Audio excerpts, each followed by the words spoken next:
Estamos nesse segundo período, finalizando também a sexta bem-aventurança, bem-aventurado os limpos de coração. Nós tratamos por algum tempo também, foram 6 encontros, um mês e um pouquinho, é o que nós estamos levando mais ou menos em relação às bem-aventuranças. E cada passo que nós damos, mais difícil a coisa fica, mais complicada fica. É interessante quando a gente fala de bem-aventuranças, que as pessoas elas parecem que elas ficam totalmente perdidas, porque elas não entendem esse contexto, entendeu? Elas querem ouvir a da bênção. Eu falei com uma moça essa semana a respeito do casamento, em relação à felicidade de um casamento, que às vezes a gente pode ser até infeliz dentro do conceito social, mas que a gente acaba sendo feliz em Cristo quando nós cumprimos o desígnio e o propósito de Deus. E ela mandou uma mensagem para ele dizendo assim: pastor, eu não gostei dessa palavra que você usou, entendeu? Eu quero é ser feliz. Na verdade, nós queremos ser felizes, nós não queremos, nós fugimos da dor, nós fugimos da dificuldade. Me espanta você estar aqui domingo após domingo ouvindo eu falar sobre bem-aventurança, e eu não quero nada de acalentador no seu coração. Eu estou falando só de coisas que é paulado e pancada que Deus Ele está sinalizando que vai vir. E cada vez que a gente anda na bem-aventurança, a gente vai descobrindo que é mais e mais e mais e mais e mais pancada.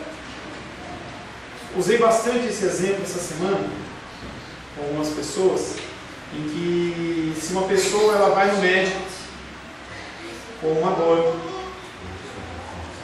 quebrou o braço, câncer, enfermidade, qualquer que seja, e a primeira coisa que a pessoa está preocupada é com a dor. Se o médico der um remédio para a dor e você foi embora, ele foi um bom médico? Não foi. Você continua com a doença, você continua com a enfermidade. E o que muitas igrejas estão fazendo aí é apenas dando um remedinho para a dor para você continuar caminhando.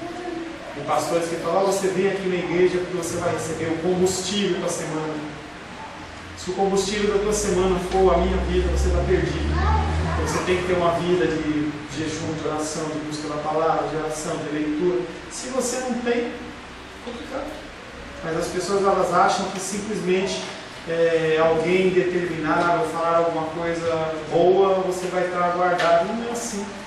Eu tenho muito mais o entendimento de que nós estamos em processo de guerra, em cada treinamento, em cada coisa que eu possa ensinar para que você possa lidar com as dificuldades desta guerra, que só vai acabar quando nós morrermos ou quando Jesus Cristo voltar. Não ache, tentei falar, não ache que vai melhorar. Nada vai melhorar não, as coisas só vão piorar. Falei na semana passada, na quarta-feira, que pela primeira vez o governo brasileiro ele não apoia Israel, ele apoia os governos muçulmanos. O Michel Temer, dentro de uma reunião que teve aí, ele declarou que ele não apoia Israel, sendo que nós fomos o voto de Minerva para que em 1947 o povo de Israel ele fosse considerado uma nação. Ele não sabe o que ele fez, ou melhor, ele sabe o que ele fez.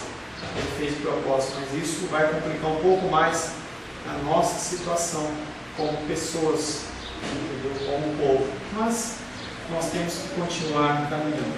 Bem-aventurança dos limpos de coração. Nós falamos que isso acaba sendo o foco principal da Bíblia. Nos levar a ver a Deus. Nos levar a este encontro com o Senhor.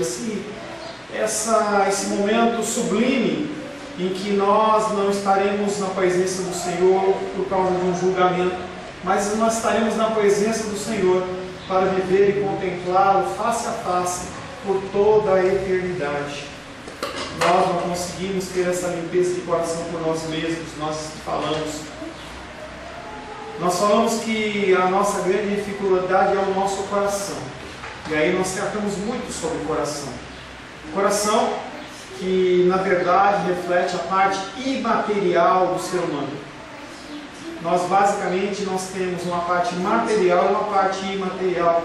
E aí na palavra de Deus você pode falar sobre alma, você pode falar sobre espírito, você pode falar sobre coração, você pode falar sobre mente, é a mesma coisa. É onde residem as nossas decisões, as nossas emoções, os nossos desejos, as nossas vontades. E tudo isso está dentro de nós. Não é necessariamente no coração cardio, físico, entendeu? Em que a mãe da Luísa esteve operando e fez uma glândula mamária, e fez a glândula não sei das quantas lá. Não é a mente em que a pessoa tem uma dificuldade na cabeça, no negócio que você abre, se por uma casa você abrir a mente da pessoa, a cabeça da pessoa, você olha o cérebro e você está vendo a mente, você não vê a mente. A mente é algo que acaba sendo nós, acaba sendo o nosso ser. É algo que eu não tinha comentado com vocês ainda, esse tipo de visão.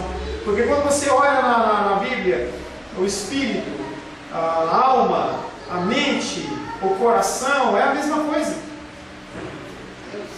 É o nosso ser. Pastor, quando fala assim na Bíblia, renovação da mente. Sim. Na Bíblia fala, né? Renovação da mente. Nós temos que renovar a nossa mente através do conhecimento da palavra. O nosso culto racional, ele vem através da renovação da nossa mente. Não adianta, é uma coisa que eu evito com vocês, com as pessoas que eu aconselho, eu evito trazer conceitos embalados numa caixinha, em que eu falo assim, abre a boca e eu enfio a garganta abaixo. Você é obrigado a engolir. Por isso que eu trato dentro de aconselhamento, eu trato dentro um discipulado, uma conversa, em muito tempo, para que a pessoa possa entender. O conceito nosso de escola dominical é esse. Eu não quero que você aceite porque eu estou falando. Eu quero que você entenda, convencido pelo Espírito, e essa renovação da mente eu tinha um conceito, é algo que a dos Reis ela fala bastante sobre isso, nos testemunhos dela. Eu tinha um conceito, para mim ele era verdadeiro, ele era bíblico, ele era cristão, é apresentado um novo conceito. Eu, como ser humano, com as minhas dúvidas e dificuldades, me coloco na presença de Deus e falo, Deus, qual é o verdadeiro? E aí você consegue ler na Bíblia e você consegue identificar o que é verdadeiro, o que não é verdadeiro, e você naturalmente você descarta isso e você começa a migrar para cá, no intuito, no sentido de crescimento.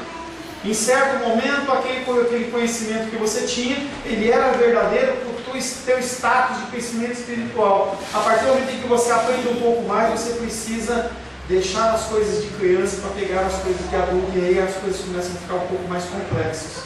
As pessoas elas não querem renovar as suas mentes, elas não querem ter mudança de coração. Muitas pessoas começam o aconselhamento comigo, e quando eu começo a falar de pecado, começo a falar de mudança, a pessoa ela vem e fecha os braços dessa maneira assim, e tem um livro que fala assim, o corpo fala. É interessante.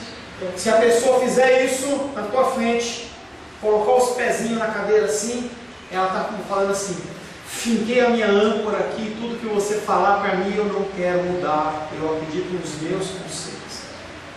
E aí você começa a olhar a atitude da pessoa em que ela se quebranta, ela solta, ela vai.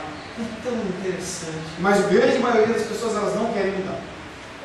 Porque no dia a dia eu confronto isso que é falado aqui com o meu dia a dia e eu vejo que bate. Não adianta eu querer inventar uma coisa, porque o real é aquele que está sendo vivido e que eu estou vendo. A lógica é essa aqui, ó. Porque eu digo, Senhor, eu quero um avião, eu quero um avião. E esse avião não chega de jeito nenhum. Eu tenho que botar os pés na terra, que meu avião é minhas perninhas mesmo. Então eu vou observando isso e vou vendo que esse é o conselho que realmente bate com a minha vida. Não adianta eu querer viver numa realidade que não existe, eu quero viver o que existe. E aí bate. Eu vou para a Bíblia, desculpa aí, pastor. Eu vou para a Bíblia, eu chego lá e conto isso tudinho lá na Bíblia. Sempre confronte o que eu falo com a Bíblia. Independente de você gostar de mim ou não, se eu estou falando uma coisa e a Bíblia está falando outra, venha para a gente ver se o entendimento seu é o entendimento correto, porque nós entendemos conforme o nosso coração ou a nossa mente. Às vezes você fala uma coisa para a pessoa não quer, porque o coração dela não aceita aquilo. O nosso coração, ela é tanto a sede das nossas emoções e a sede da nossa adoração a Deus, como também a das nossas perdições, das coisas que são ruins na nossa vida. A palavra de Deus diz que os adultérios, as mortes, os assassinatos, as guerras, elas procedem do nosso coração. Ainda bem que nós temos um coração só, um só umbigo, uma só mente. Imagine a confusão que já é a gente tendo só um, se a gente tivesse dois ouvidos. Só para pontuar isso que foi falado, Isaías 56, versículo 8. Ah, isso é crente. O cara dá a resposta, ele vai fazer agora, joga o versículo, é isso aí. Isaías? 55, 8. Fala: porque os meus pensamentos não são os vossos pensamentos, nem os vossos caminhos, os meus caminhos, diz o Senhor. Amém? Tá? A gente tem que entender que o Senhor é aquilo que a gente falava antes lá na aula de oração, sobre coisas que acontecem na nossa vida, ou na vida das pessoas que nos servem, que nós não entendemos, como o caso, por exemplo, de Judas e Pedro. Ou é um plano de Deus? É um plano de Deus, porque realmente Deus não é a nossa mente, ou a nossa mente não é a mente dele. Algumas coisas nós temos que simplesmente aceitar, mas a grande maioria, elas são coisas que é para você analisar segundo a sua mente. É por isso que Ele nos deu. Aí no intervalo, às vezes ela começou a falar de revelação, de sonho. Eu acho legal isso, mas eu, sinceramente, eu não desprezo. Se Deus me dá, eu irei realmente. Mas a interpretação de um sonho, ela é muito mais baseada através do que a palavra diz, do que realmente o que o meu coração ele vai dizer. Essa semana eu estava ministrando alguém e ore pelos aconselhamentos, está pipocando gente demais. Essa semana eu quero 4 pessoas a mais para aconselhar e o tempo está ficando curtíssimo. Eu tinha 1h30, 2 horas para tratar por pessoa, estou tendo que reduzir para 1 hora, muita gente. E as pessoas elas têm esse tipo de dificuldade, elas não entendem sobre a renovação, sobre a mente, elas querem simplesmente que seja dada uma solução, que nem aqueles pipoca lá, se coloca no micro-ondas, 40 segundos, 1 minuto, 2 minutos, está o pacotinho pão de pipoca. Não é assim que funciona. O nosso coração, ele é a sede dos nossos problemas, porque nós queremos que as coisas aconteçam conforme a gente quer. Bem-aventurado os limpos de coração. Essa limpeza é uma limpeza em que nós temos que nos esforçar, nós temos que fazer a nossa parte. Como que eu faço isso, pastor? Lendo a Bíblia, buscando o Senhor, orando, pedindo revelação do Senhor, pedindo entendimento do Senhor, que o Senhor te constranja. Essas orações, em especial para as duas queridas, vocês têm que fazer, porque a gente não tem essa condição. A gente precisa orar. Deus, limpa o meu coração, tira as dúvidas, me dá entendimento. Se nós não fazemos isso, é como se nós nos decidíssemos por nós mesmos resolver os nossos problemas, e nós não temos essa capacidade de nos limparmos. Quando você se submete a Deus, falando: Deus, eu preciso de Ti, verbalmente, Deus, eu preciso de Ti, eu não consigo. E eu falo isso toda vez, todo culto que vocês me acompanham, eu oro: Senhor, eu não tenho capacidade. E não é algo que você fala assim: como o pastor ele é piedoso. Não, eu não tenho mesmo. Eu não consigo mesmo. Eu preciso de Deus. E você precisa de Deus. Precisamos que Deus limpe o nosso coração. Ele limpa o nosso coração, mas nós procuramos fazer a nossa parte. Essa luta é uma luta que é gerada no nosso coração pelo próprio Deus também. E nós temos que lutar. Mas na verdade, e aí nós entramos naquele questionamento dos reis no começo da aula passada. Vai adiantar alguma coisa se Deus não fizer? Não. Cada vez que você caminha, você descobre que o seu coração ele é mais preto, é mais negro. Negro não no sentido da cor, da raça, mas no sentido de cada vez mais o nosso coração ele é enegrecido, ou se mostra mais enegrecido, porque nós conseguimos olhar para o nosso coração a ótica da Bíblia, e conforme você conhece a Bíblia, você percebe que você está cada vez pior. Não é que você está cada vez pior, tá? Não é que você está cada vez pior, é que cada vez mais você consegue olhar o seu coração com uma ótica diferente. uma ótica mais apurada, mais afinada. E tentando fazer a vontade de Deus. E tentando fazer a vontade de Deus. O próprio apóstolo Paulo fala: o bem que eu quero fazer eu não consigo, o mal que eu não quero, esse eu faço. Apóstolo Paulo, um homem que abaixo de Cristo, talvez seja dentro do Novo Testamento, o homem que mais influenciou a igreja cristã, com suas cartas e com seus ensinamentos. Ele, quando ele fala isso, quando nas cartas ele diz: eu sou pior, eu sou menor, eu sou...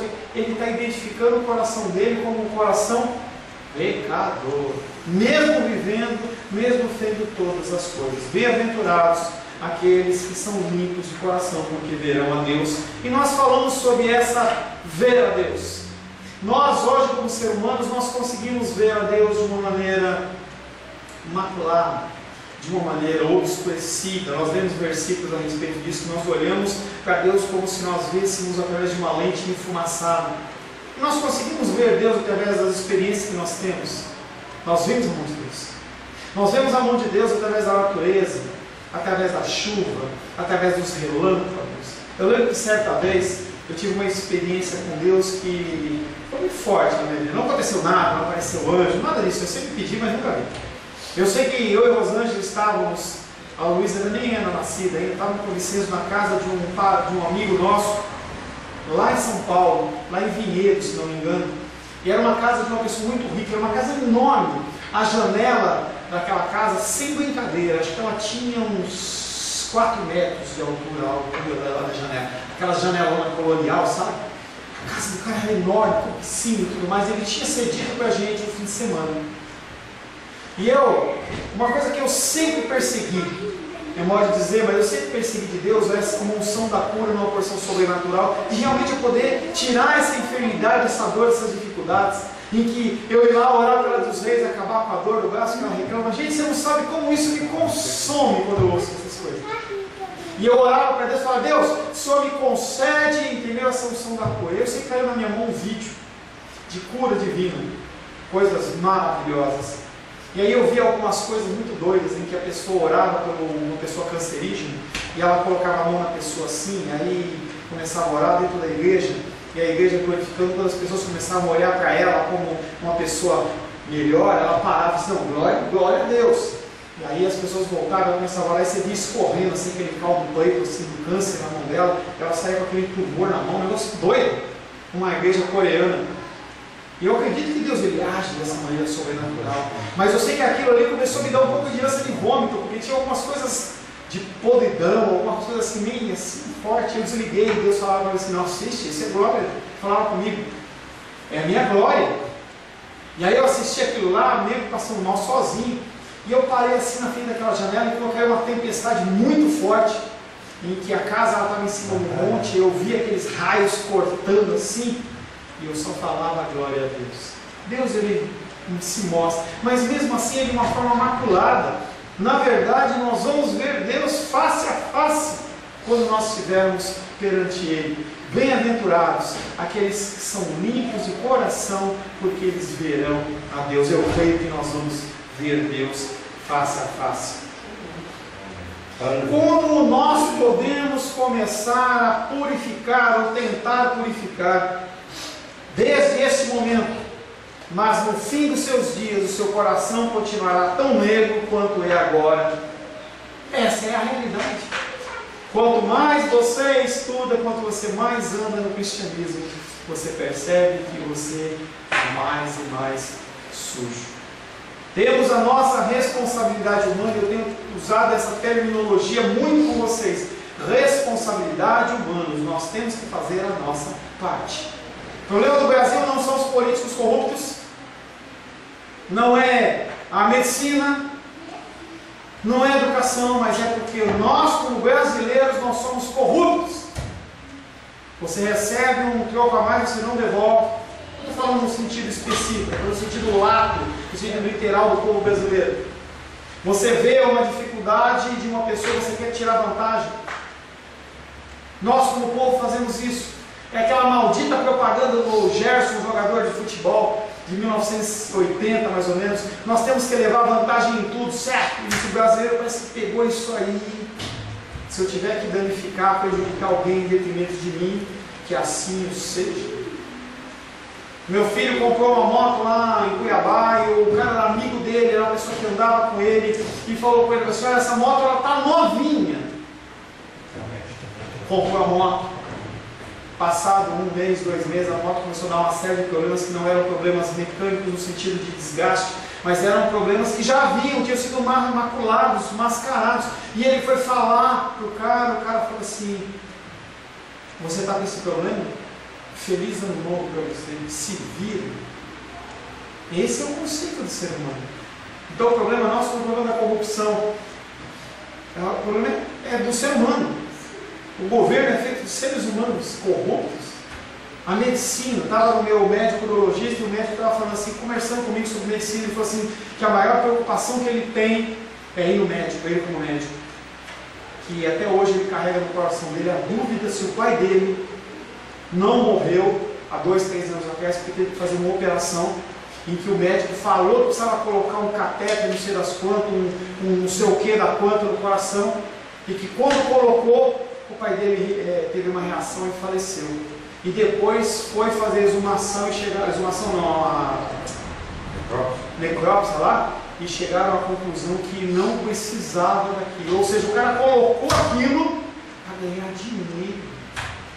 Medicina, educação, nós vivemos uma situação de povo corrupto. Cada vez mais é difícil nós vermos uma solução para isso. E aí você dentro da igreja, você tenta, luta, quando você olha para o outro, você fala, o cara é pior que eu. Mas o nosso padrão não é o homem, o padrão é Jesus Cristo. Temos a nossa responsabilidade humana, mas somente Deus pode fazer essa limpeza no homem interior, e Ele prometeu que vai fazer. A única maneira de sermos limpos é que o Espírito Santo venha residir em nós, a fim de nos purificar. Somente a sua presença e a sua operação pode limpar-nos o coração. Filipenses capítulo 2, versos 12 e 13. Eu vou acelerar um pouco porque eu tenho que finalizar isso hoje. Tá? Filipenses capítulo 2, versos 2 e 13. Assim, pois, amados meus, como sempre obedecestes, não só na minha presença, porém muito mais agora na minha ausência, desenvolvei a vossa salvação com temor e tremor, porque Deus é quem efetua em vós tanto querer como realizar, segundo a sua boa vontade. Tudo que acontece na minha vida, tudo que acontece na sua vida é ação de Deus. O convencimento vem de Deus, não vem da minha boa vontade, da minha palavra, da minha preparação, mas vem de Deus. A confiança do apóstolo Paulo era, em Filipenses capítulo 1, verso 6, estou plenamente certo que aquele que começou a boa obra há de completá-la até o dia de Cristo Jesus. Você tem que ter essa certeza que Deus ele vai executar essa mudança por completo. Como vai ser isso, não tenho a mínima ideia, mas Ele vai executar. Você é uma obra inacabada que o Senhor ele vai agir, Ele vai trabalhar. Essa, por semelhante modo, deve ser a nossa única esperança. Eu não estou nas mãos do pastor Paulo, eu não estou nas mãos do meu cônjuge, eu estou nas mãos do Senhor, e o meu processo de aperfeiçoamento ele está em andamento. Deus está tratando comigo e meu coração está sendo purificado. Deus resolveu realizar esse feito, e por isso mesmo, tenha certeza de chegará o dia em que você vai ser uma pessoa sem ruga, sem mácula, sem mancha na sua roupa. Não estou falando de ruga humana não, mas é ela também. Nós vamos nos apresentar perante o Senhor limpo, limpo. E as pessoas elas ficam preocupadas apenas com a situação do dia a dia, mas Deus ele está prometendo que nós vamos ser pessoas limpas, imaculadas, em que as pessoas vão olhar para a gente e vão falar assim: esse é sem mácula, sem pecado. Terei permissão de entrar na cidade santa pelas suas portas, ao passo que tudo quanto é imundo ficará do lado de fora. Isso não quer dizer, entretanto, que nesse meio tempo eu deva permanecer na passividade. Não é porque Deus vai fazer que você não vai fazer nada. Tem um pastor conhecido meu, já foi meu amigo, não é mais, em que ele fala a seguinte frase: se eu sou salvo, Deus que se vire. Se Ele quiser, Ele que me pegue na curva, porque eu vou viver a minha vida.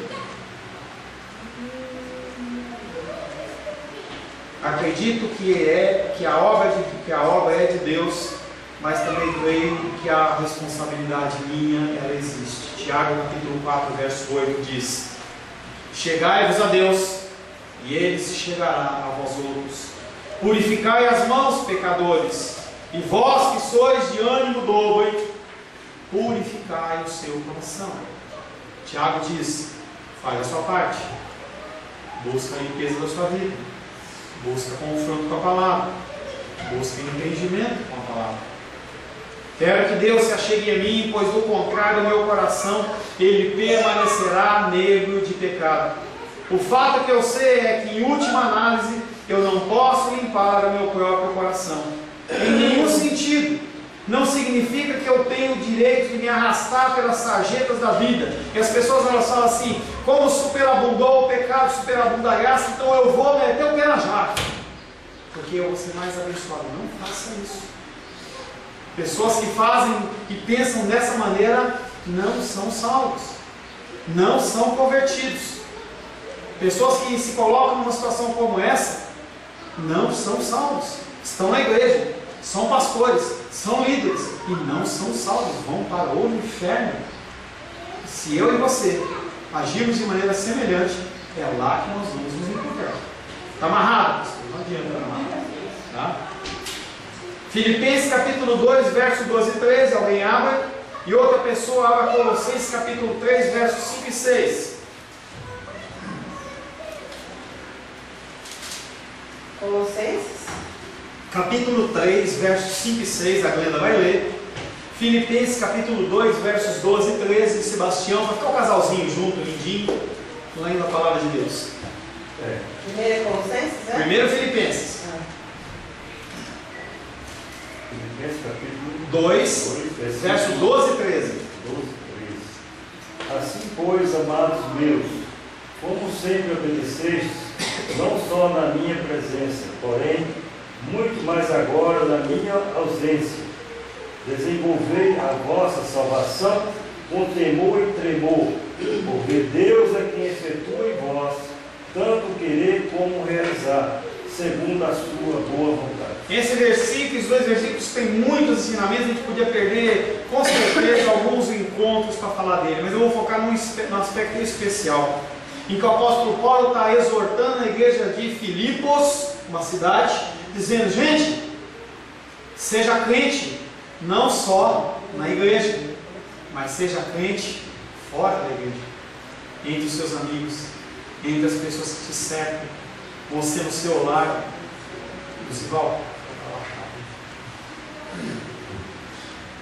Nós temos que ser cristãos em todos os lugares. E as pessoas elas têm sido acostumadas a viver um cristianismo apenas na igreja. Quando as portas se fecham, o cristianismo ele não é mais cristianismo. Colossenses capítulo 3, versos 5 e 6. Fazei, pois, morrer a vossa natureza terrena, prostituição, impureza, paixão lasciva, desejo maligno e avareza, que é idolatria. Por essas coisas é que vem a ira de Deus sobre o espírito da desobediência. Aonde estão todas essas coisas? No coração, na mente, na alma, no espírito, dentro do seu ser. Nós temos a obrigação de, através da palavra, nos auto-confrontarmos e começarmos a mudarmos e ser transformados. Sufoque, portanto, as suas más tendências, liberte-se delas, desvencilhe-se de tudo quanto possa se interpor entre você e o alvo que é ver a Deus. É preciso fazer morrer cada uma dessas inclinações. Romanos 8,13, por favor, Edilene. Romanos 8,13.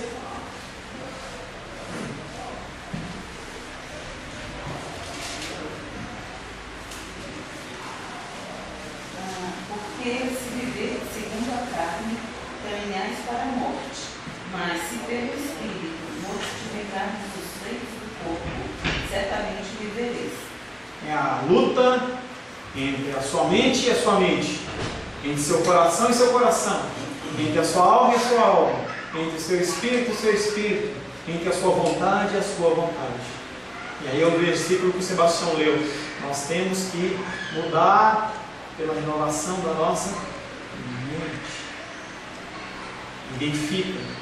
Olha no espelho. Nós olhamos no espelho para arrumar o nosso cabelo, para escovar o dente, talvez tenha uma espinha na cara, alguma coisa assim. Mas começa a olhar para esse espelho segundo a ótica da palavra, para ver como que você anda. As pessoas, elas fazem provas dentro de um conceito escolar, e elas são aprovadas ou reprovadas dentro do conhecimento, mas na verdade elas estão sendo testadas naquilo que elas conhecem. Use o conhecimento que você tem para analisar você, a sua vida, o seu ser. É por isso que eu falo e tenho mudado meu entendimento. Você não tem que ler muitos capítulos da Bíblia. Leia um capítulo e identifique na sua vida o que está errado ali, o que Deus está falando. É isso que Deus quer, mudança e transformação. Resumindo, você haverá de ver a Deus. Aleluia? Eu vou. Você não sei. Ver mesmo assim. Hã? Você vai ver? Ou você vai ver só apertando a válvula ainda para mandar para o inferno? Eu não sei, não. Ah! Eu não sei se a gente vai ver, não. Eu vou. Ninguém nunca viu a Deus. No mundo natural, não. No mundo espiritual, depois que o Senhor transformarmos no nosso corpo incorruptível para corruptível, nós vamos ver Deus. Desculpa, de incorruptível para corruptível. Ou de corruptível para incorruptível. De incorruptível para Misturou tudo. Corruptível para incorruptível. Aquele irmão falou que não vai, olha a culpa do irmão. Cura. Nós temos que nos limpar as nossas vestes corruptíveis e vestes incorruptíveis. Você não concorda que essa deve ser a coisa mais fenomenal, mais momentosa e mais tremenda que lhe poderia ser dita? Você vai ver a Deus. Você está na presença do Altíssimo, na cidade celestial. O nosso supremo objetivo, o nosso desejo maior, a nossa grande ambição deveria ser ver a Deus. Se assim nos acontece, se assim nós cremos no Evangelho, então nós temos que concordar com João. 1 João capítulo 3, verso 3.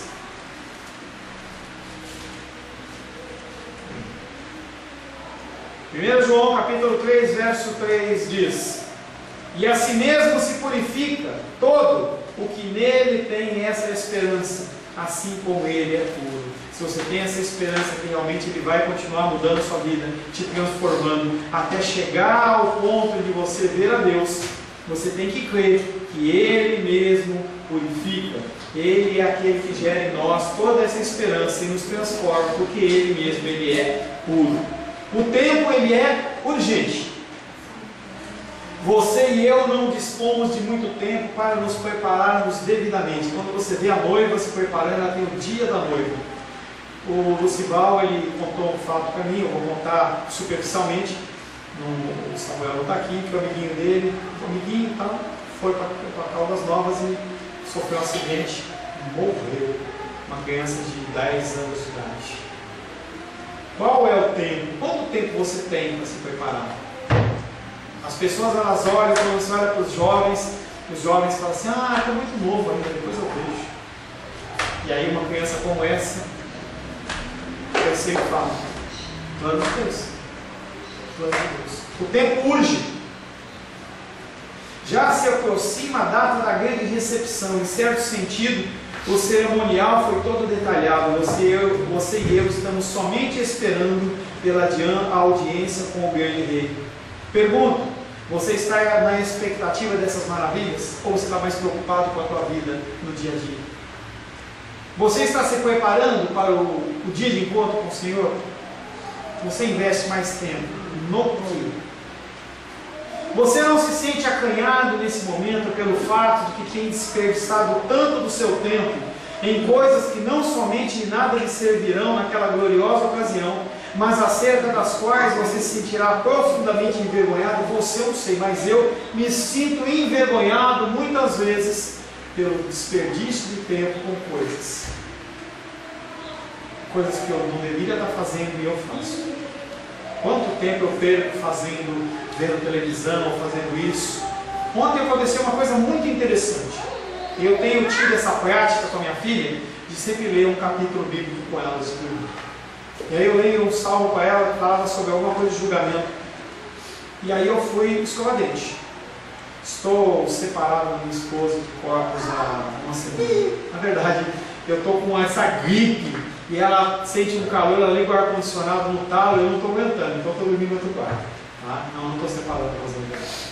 Mas aí, quando eu saí do banheiro, a Rosângela falou assim: vai lá falar com a Luísa, porque a Luísa falou que ela não quer ir para o inferno.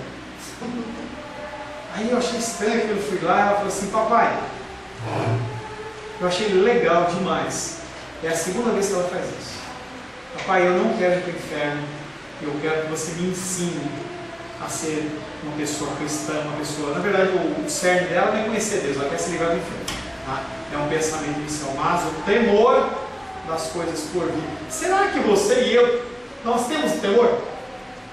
Ou nós vamos vivendo aí, tal, do jeito que o barco está, a gente segue, vamos tocando o barco? Eu me preocupo demais com a minha vida, me preocupo demais com a vida de vocês, me preocupo demais com as pessoas que têm congregado conosco, pessoas que têm sido aconselhadas, mas na verdade essa é uma decisão pessoal. A nossa única e grande confiança é que Ele está operando em nós e que Ele está preparando para nós todas essas maravilhas. Você pode não ter certeza da sua salvação, mas o Senhor tem certeza. O Senhor, Ele é aquele que nos transforma e nos muda. Contudo, compete-nos trabalhar e purificar-nos assim como Ele é puro. A minha função e a sua função é trabalhar as nossas vidas, as nossas mentes, para que nós possamos cada vez mais sermos alinhados ao Senhor. Purifique o seu coração, porque bem-aventurados são aqueles que têm os seus corações limpos, porque eles verão a Deus. Aqueles que não têm os corações puros, não têm os corações limpos, eles não verão a Deus, a não ser no dia do juízo, mas será um momento de muita tristeza. Amém? Amém. Feche seus olhos. Senhor Deus, agradeço ao Senhor mais uma vez pela oportunidade que o Senhor nos dá de tratarmos das bem-aventuranças. Bem-aventurados são os limpos de coração, porque verão a Deus. Nós, Pai querido, por alguns encontros nós nos encontramos e tratamos a respeito desses assuntos, Pai. Cada vez mais, Pai querido, nós podemos perceber a dificuldade de estarmos na Tua presença. O que nós podemos ter de alegria é que isso, na realidade, ele não parte de nós, mas parte do Senhor. Que o Senhor possa, Pai, nos ensinar através da Tua palavra a limparmos os nossos corações e nos prepara, Pai querido, para iniciarmos na semana que vem a 7ª bem-aventurança. Bem-aventurados os pacificadores, porque serão chamados filhos de Deus. Que o Senhor possa nos ensinar, a partir da semana que vem, a sermos não geradores de contenda, não pessoas que querem defender os seus direitos, mas pessoas que sejam pacificadoras. É em nome de Jesus. Amém. Graças a Deus.